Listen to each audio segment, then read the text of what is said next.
Well, good morning. This is kind of nice, as I like to say to people. Canada is my country. New York City is my home.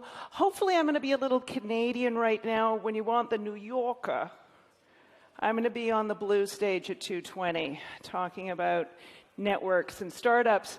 So I'm supposed to be talking to you about why ideas, it's not ideas, it's relationships. But what I'm going to talk to you about instead are these. And I know all the guys in the audience are like, what the? Yeah, I'm going to talk to you about these. Pantyhose. And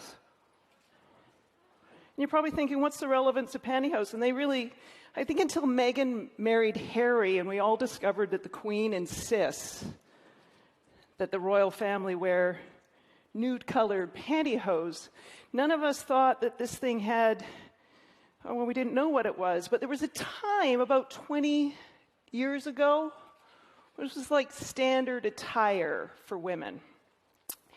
And most of us went off to jobs and we had to wear them. And a lot of us did this with them. Right? I was told these were really bad scissors, and they are. I can attest to that. And likely a lot of us probably pulled out some nail shears or some really crappy kitchen shears, and we did this with these damn things, right? Okay? And why'd we do that? Because 20 years ago, we didn't have these.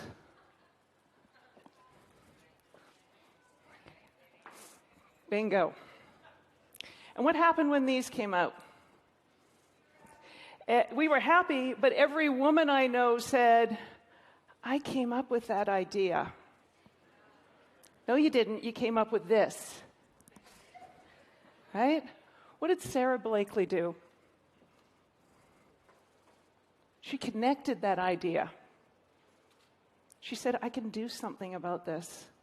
She talked to other people, whether it was her friends, whether it was her family. And she discovered they had the same problem. And then she hustled. And she hustled for 2 years experimenting on the product. And she invested her own money. And she met other people. And she got introductions. And she figured out she had to get a patent. And her father's a lawyer, but he's a trial lawyer in Florida, so she met other lawyers and figured out who could help her get her patent. And now what?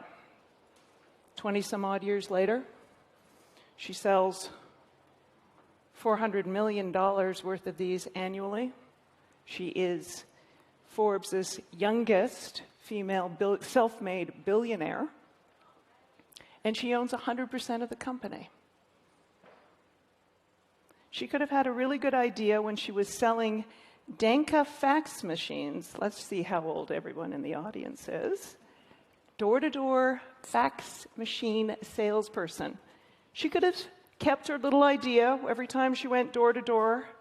She could have been cutting off the legs of her pantyhose every morning. But instead, she connected the idea to a network. You all have great ideas. A lot of us had this idea. But until you connect it to a network, until you do, not somebody else connecting you to the network, until you connect your ideas to a network, take your choice.